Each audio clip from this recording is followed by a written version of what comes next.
Au nom du Père, et du Fils, et du Saint-Esprit. Amen. Parfois, nous sentons que la vie nous pèse, que le cœur manque de force, que l'espérance semble s'évanouir. Cependant, il y a un lieu où l'âme trouve toujours le repos, le tabernacle. Là, caché dans la simplicité du pain consacré, se trouve Jésus, l'ami fidèle qui ne nous abandonne jamais. Il nous attend avec un amour si grand qu'il ne tient pas en mots humains. T'es-tu déjà arrêté en silence devant le tabernacle, laissant ton cœur parler plus que tes lèvres? As-tu senti cette étreinte invisible qui t'enveloppe et te rend la paix? Aujourd'hui, je veux t'inviter à ouvrir ton âme, à laisser Jésus sacramenté renouveler ton espérance. Il te donnera la certitude que tu ne marches pas seul. Cher Jésus, prisonnier d'amour dans le très saint sacrement, qui demeure dans tant de tabernacles du monde. Tu es oublié par beaucoup, mais toujours présent, avec un cœur rempli de tendresse. Toi, qui es resté avec nous dans la simplicité du pain, tu nous invites à nous approcher de toi. Tu nous invites à te faire pleinement confiance et à t'aimer de tout notre être. Seigneur du tabernacle, augmente ma foi, pour qu'en chaque Eucharistie je découvre l'immensité de ta présence. Que mon cœur brûle du feu de ton amour, même au milieu de l'obscurité. Seigneur de la miséricorde, remplis mon intérieur de ta compassion infinie, pour que je puisse aimer et pardonner comme toi. Fais de moi un instrument de réconfort pour ceux qui en ont le plus besoin. Seigneur de la vérité, guide mes pas sur le droit chemin. Que ma vie reflète ta lumière, que mes paroles soient un témoignage d'espérance, et que mes actions soient des semences de ton royaume. Je me souviens de l'histoire d'une femme qui, au milieu de sa maladie, trouvait sa force chaque matin au tabernacle. Elle disait « Le silence devant Jésus me donne plus de force que n'importe quel médicament. » Cette expérience me rappelle les paroles de saint Alphonse de Liguori. De tous les dévots, les plus aimés de Dieu sont les dévots du très saint sacrement, car ce sont eux qui le visitent le plus, visitent au très saint sacrement. Quand j'entends ces paroles, je sens que Jésus ne veut pas seulement mon temps, mais mon cœur tout entier. Il ne se contente pas d'un regard rapide, il attend mon don total, ma confiance sans condition. L'âme qui se laisse remplir par sa présence eucharistique n'est plus jamais vide. Dieu nous donne la certitude que chaque rencontre avec lui dans l'Eucharistie transforme notre vie. Là, non seulement nous recevons la grâce, mais nous devenons partie de son mystère d'amour. Sainte Thérèse de Jésus a écrit « Après avoir communié, efforcez-vous de vous recueillir avec lui en vous, afin qu'un si bon hôte ne vous quitte pas chemin de perfection. » Quel réconfort de penser qu'à chaque communion, Jésus devient l'hôte de notre âme. Il ne vient pas pour une simple visite, mais pour habiter au plus profond de notre être. Si mon cœur est sa demeure, comment ne pas prendre soin de cette présence avec amour? L'amour de Dieu est si grand qu'il ne se limite pas à nous donner sa parole. Il nous livre son propre corps, nourriture.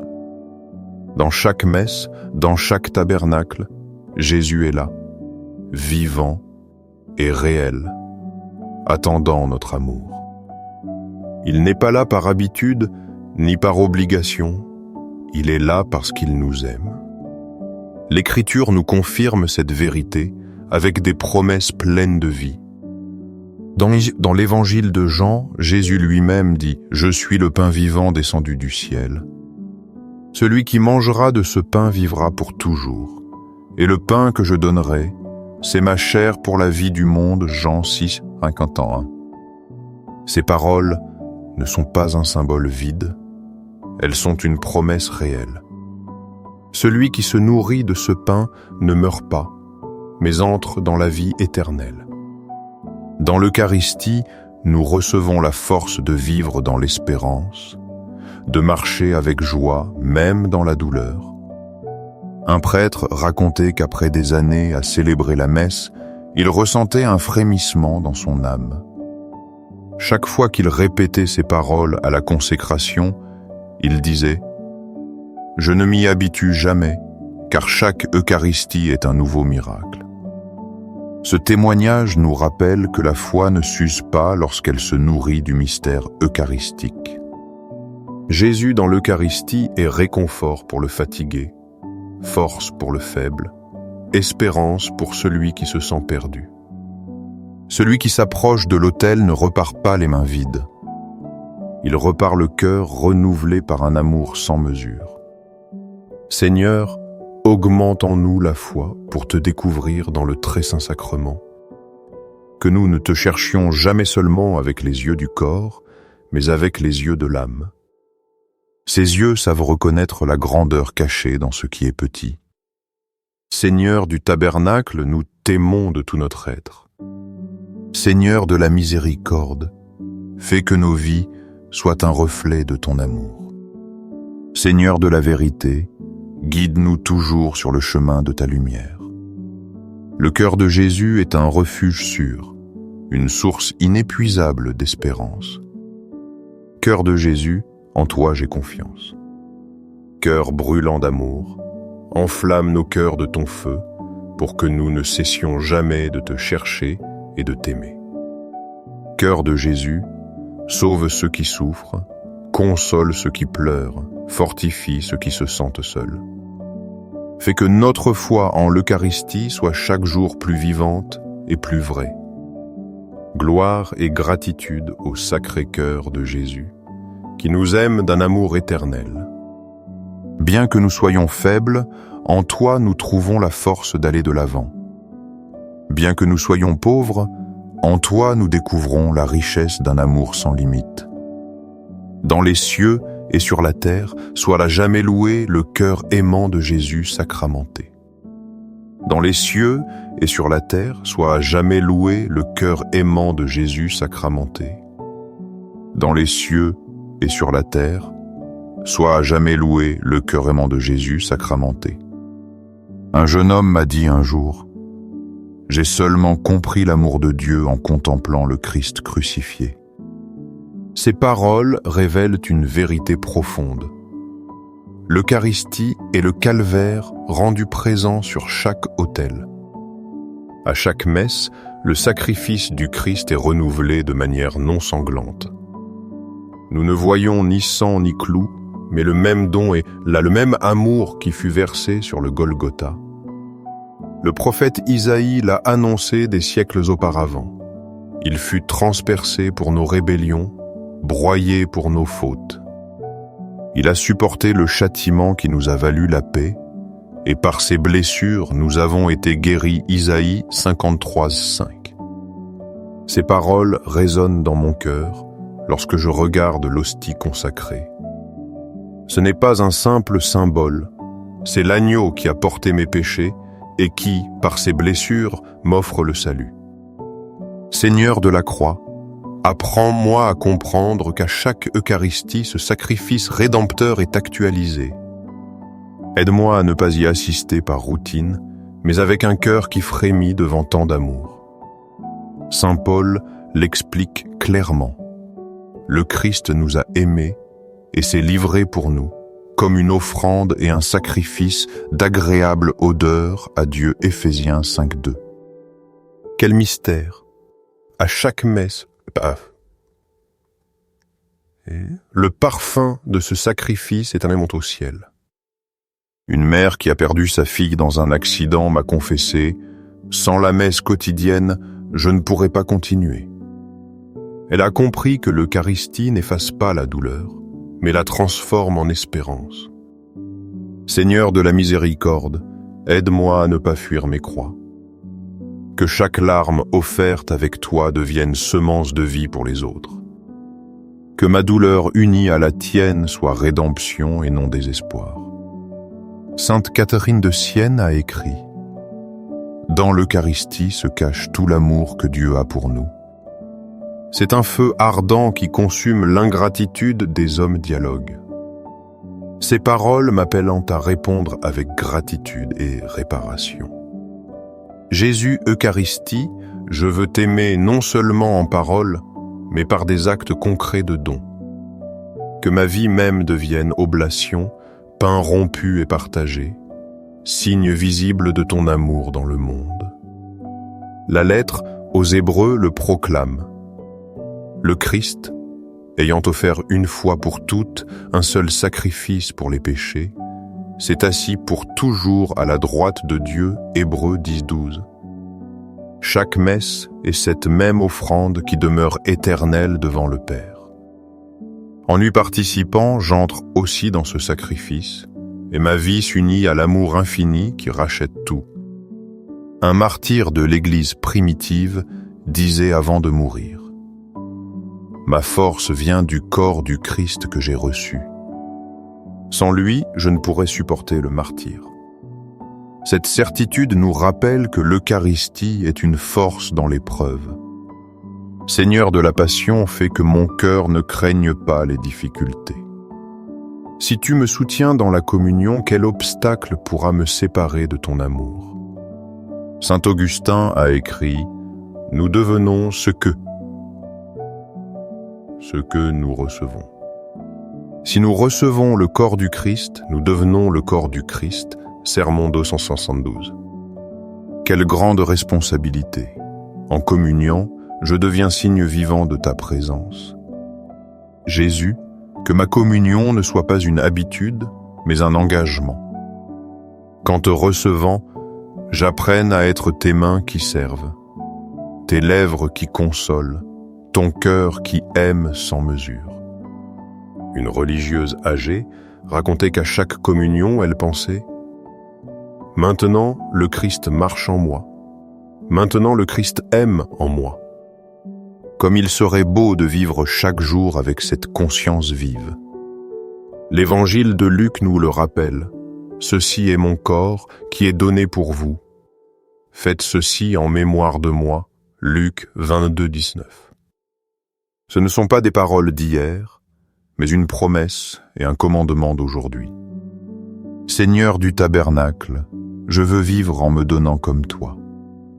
Que ma vie soit un pain rompu pour mes frères.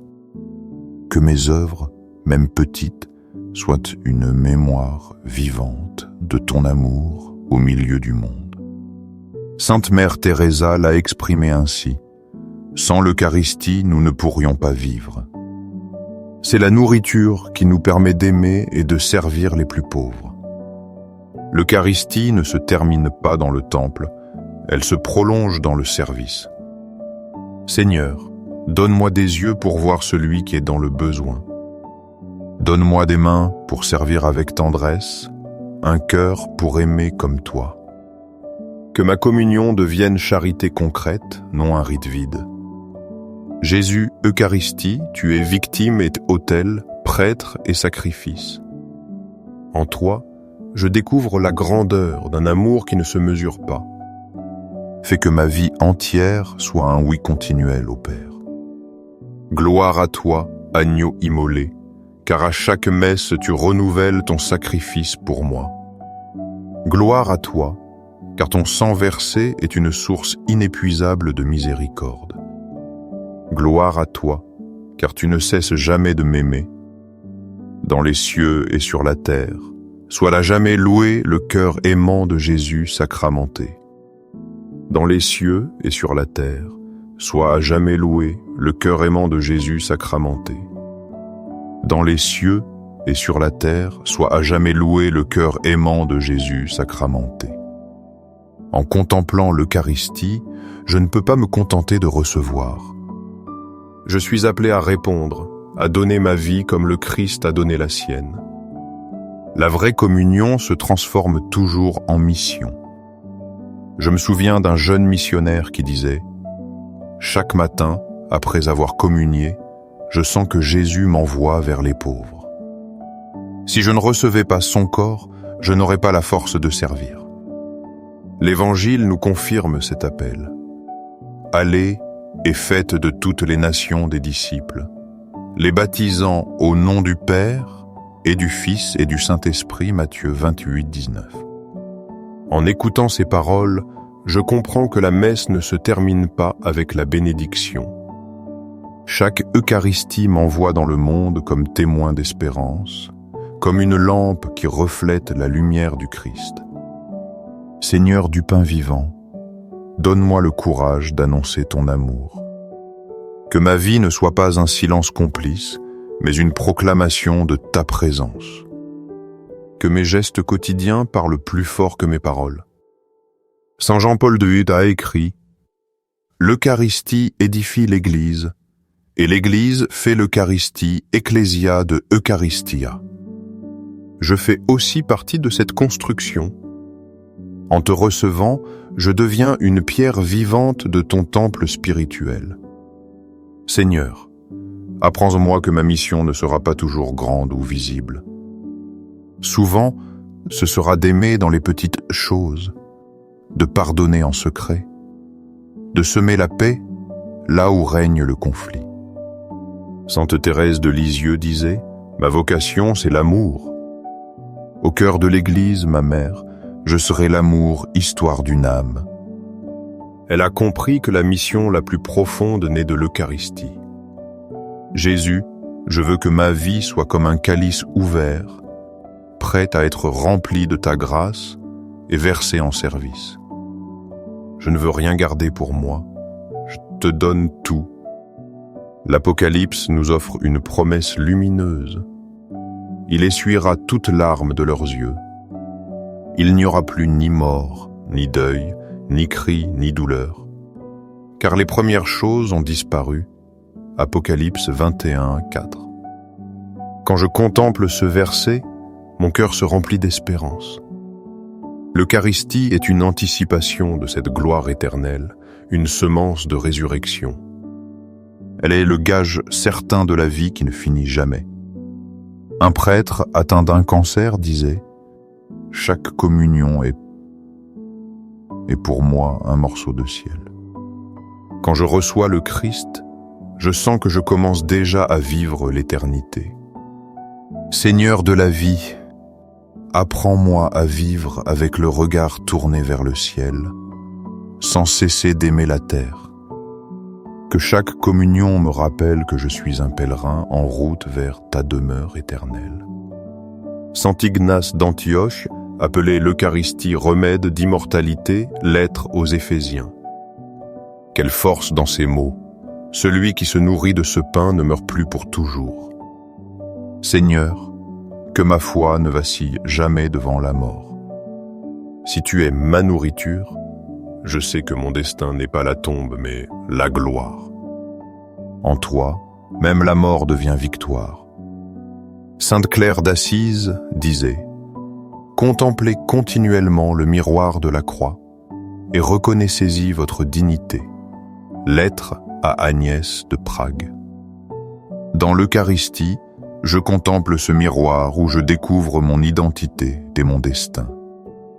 Jésus, dans ton corps livré, je découvre qui je suis, fils aimé, disciple envoyé, pèlerin plein d'espérance. Dans ton sang versé, je découvre la certitude que tu ne m'abandonneras jamais. Une jeune volontaire en Afrique a confié « Les enfants me demandent d'où je tire ma joie. » Je réponds « De la messe. » Là je reçois l'amour qui me fait sourire. Quel beau témoignage! L'Eucharistie donne non seulement la force de supporter, mais aussi de sourire dans l'adversité. Le Christ présent en moi me transforme en porteur de joie. L'Évangile de Jean nous le rappelle. Celui qui me mange vivra par moi, Jean 6, 57. Ce n'est pas une invitation passive, c'est un appel à une vie nouvelle, à une existence qui reflète l'amour reçu. Seigneur, je veux vivre par toi et pour toi. Que mon cœur brûle de charité, que mes paroles construisent la paix. que mes œuvres soient des semences d'éternité semées sur la terre. Saint Augustin disait aux fidèles, « Soyez ce que vous recevez, et recevez ce que vous êtes, le corps du Christ. » Ce défi me rappelle que je ne peux séparer communion et engagement. Jésus, que mon don soit quotidien, silencieux, constant. Je ne veux pas attendre les grandes occasions. Je veux t'aimer dans le quotidien, te servir dans les petites choses, m'offrir dans le secret où toi seul vois. En regardant l'hostie blanche, je contemple l'horizon éternel. Dans ce cercle fragile bat un amour infini, un amour qui me promet des cieux nouveaux et une terre nouvelle. Là tu seras tout en tous. Seigneur de l'espérance, affermis ma foi en la vie éternelle, que je ne doute jamais de ta promesse, que je ne me lasse jamais d'attendre, que je crois toujours que mon destin est de vivre éternellement avec toi. Gloire à toi, Jésus Eucharistie, car tu m'envoies comme missionnaire de ton amour. Gloire à toi, car mon espérance est assurée par ta promesse. Gloire à toi, car en toi tout trouve son sens. Dans les cieux et sur la terre, soit à jamais loué le cœur aimant de Jésus sacramenté. Dans les cieux et sur la terre, soit à jamais loué le cœur aimant de Jésus sacramenté. Dans les cieux et sur la terre, soit à jamais loué le cœur aimant de Jésus sacramenté.